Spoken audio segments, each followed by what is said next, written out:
All right, I'm here this morning, or maybe I think we're in the afternoon now, with Nikki Washington and Becky Edwards from the Houston Dash, both formerly the Portland Thorns, which is why we're interviewing you guys this week. We want to preview the Portland Thorns match that's coming up, the inaugural match for the Dash. But first I want to talk about your impressions of Houston. You guys have been here a month. It's been a little bit more than a month now in preseason. What do you think? The city? Yeah. I like it. We've actually have gone to a lot of sporting events, so that's been nice getting out. I really like the city. There's a lot to do, and everyone's been friendly so far for the most part. But yeah.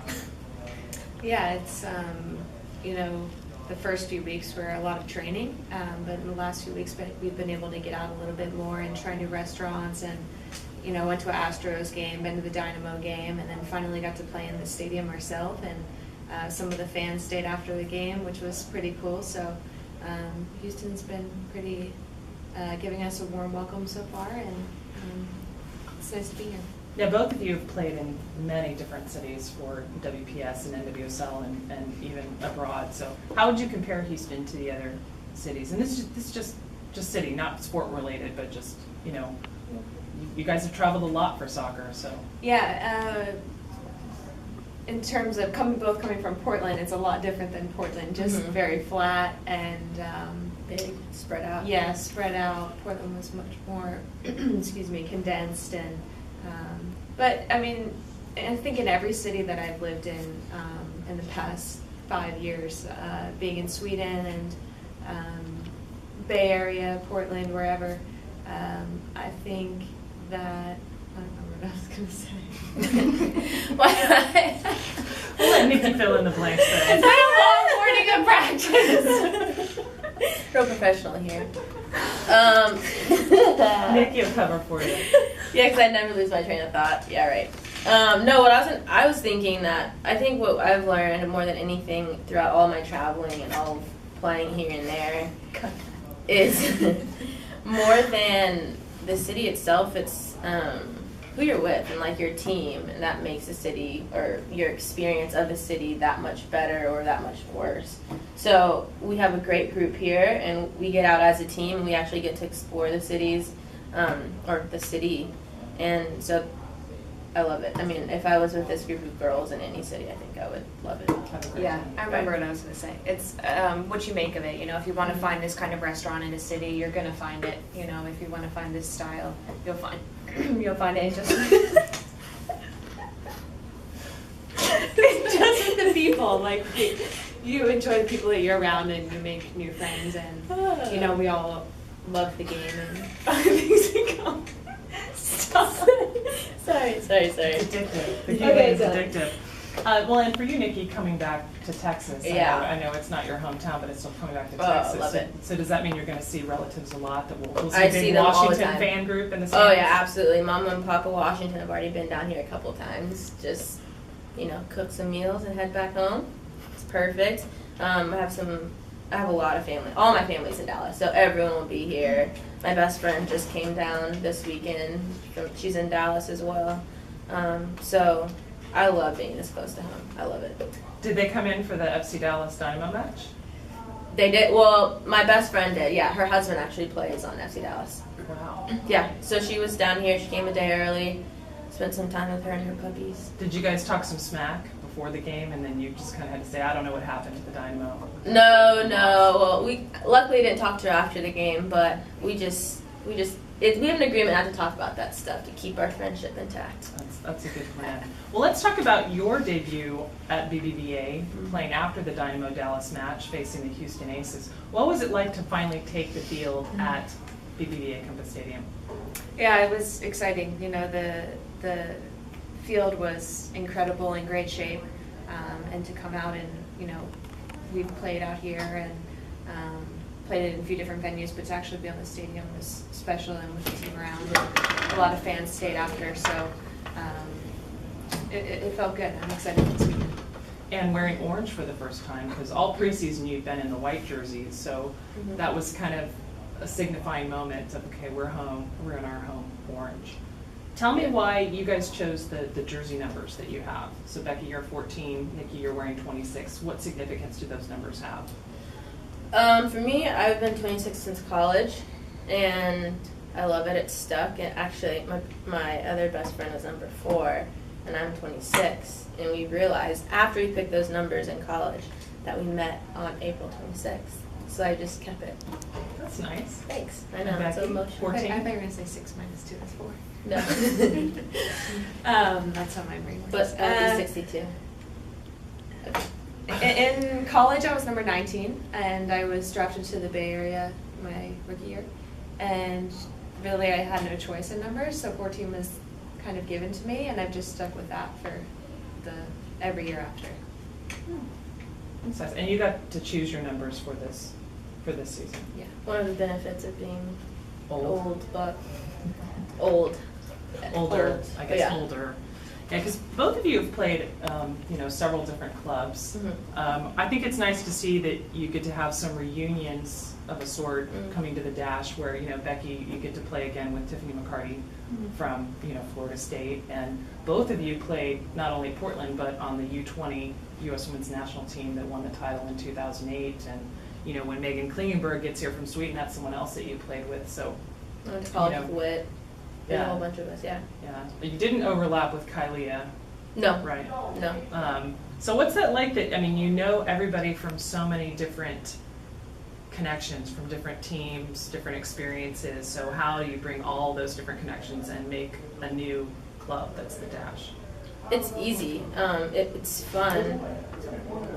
It's easy and fun because I think everyone has their own experiences with different players, and you just bring that all to the table, and it's the first day of practice, we're already able to joke around. There's not really too much of an awkward stage for the most part. And it's nice knowing that, I know when me and Becky, thinking back to playing on the 20s with Becky, we were like, oh my gosh, we get to play together again. And then even last year, and then coming here again, we're like, oh my gosh, we get to play.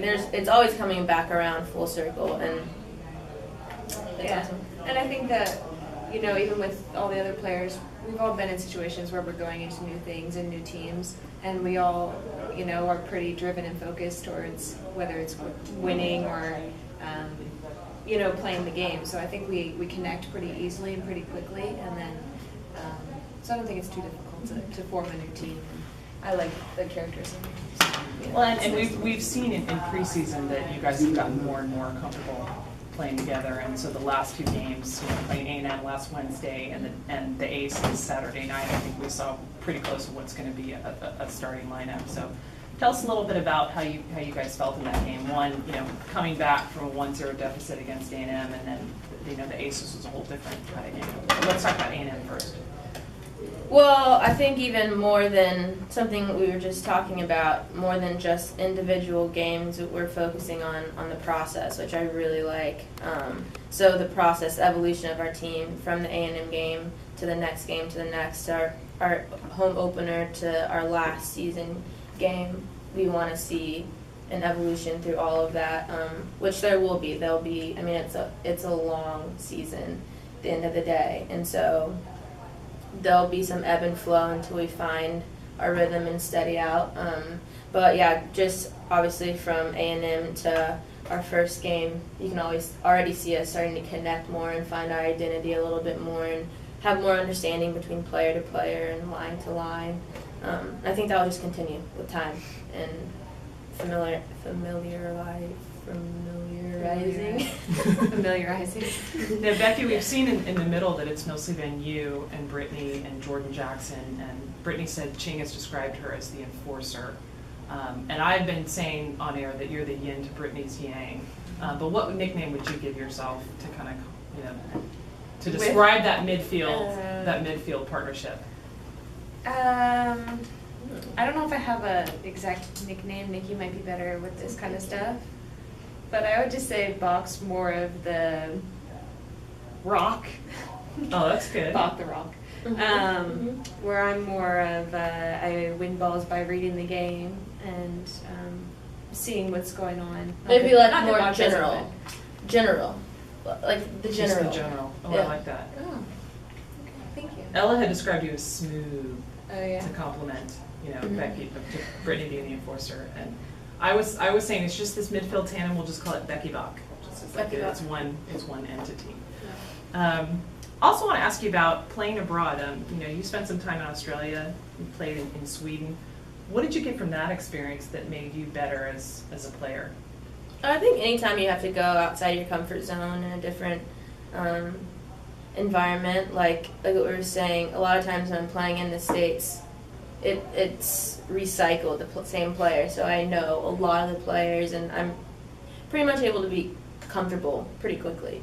Whereas when you go overseas, you know no one, not even on the field, but off the field. A lot of off-field growth as well.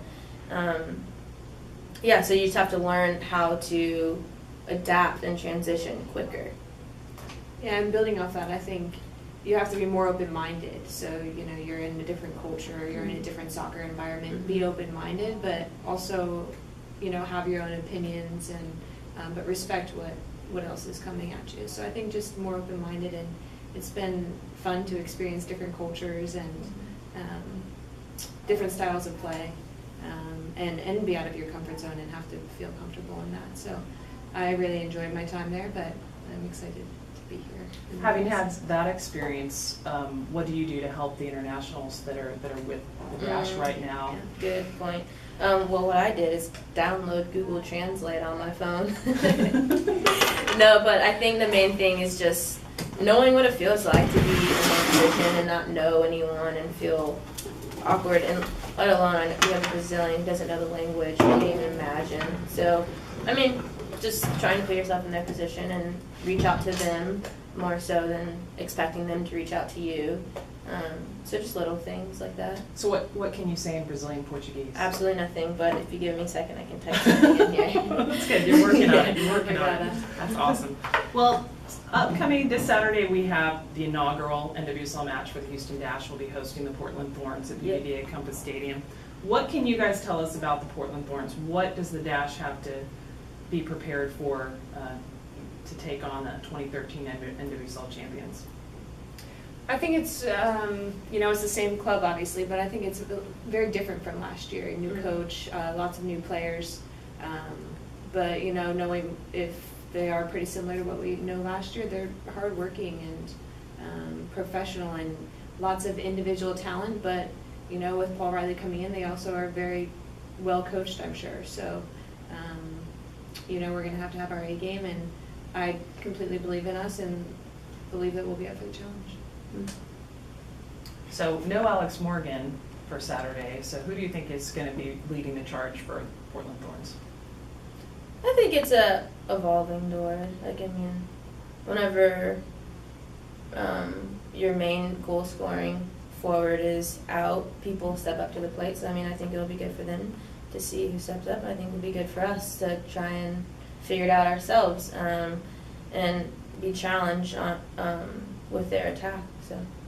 Now, I want to make sure you guys are aware that the inaugural Houston Dynamo game in 2006, we won 5-2.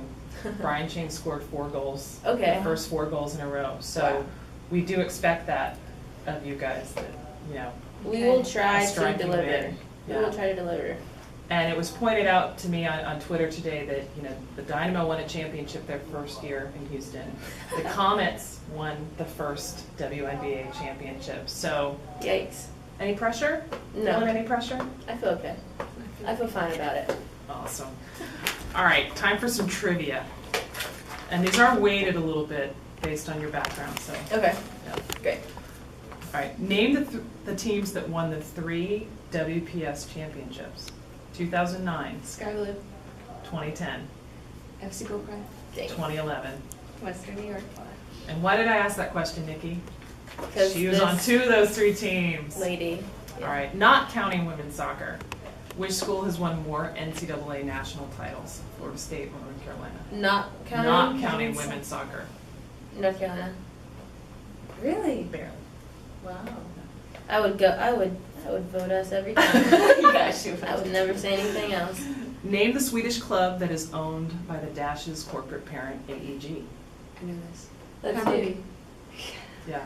The club that you played on in Sweden is owned by the same corporate No way. Someone told me that. That's, Yeah. okay, that's the only reason. Yeah. Name the former Tar Heel from Houston who coached the UH women's varsity team, University of Houston. She was also a member of the U.S. women's national team in the Oh my gosh, early thousands. I know this. She's coaching someone oh my gosh, I didn't I know have no her. idea. I didn't know her name. She was of the her only before. high schooler in the camp leading up to the 1999 Women's World Cup. Susan Bush. Now Susan Bush? Yeah. Really? Susan She Bush Quill. coached UH? Yeah. Oh, I didn't know that. That's not who I was thinking of. Okay. Who are you thinking of? I don't know. Someone else. All right. The Under 19 Women's World Cup became the Under 20 Women's World Cup, starting with the 2006 tournament.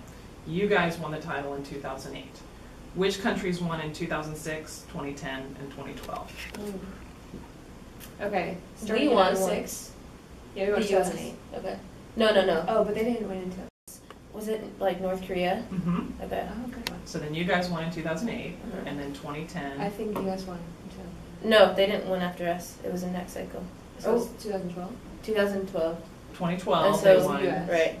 So it was 2010.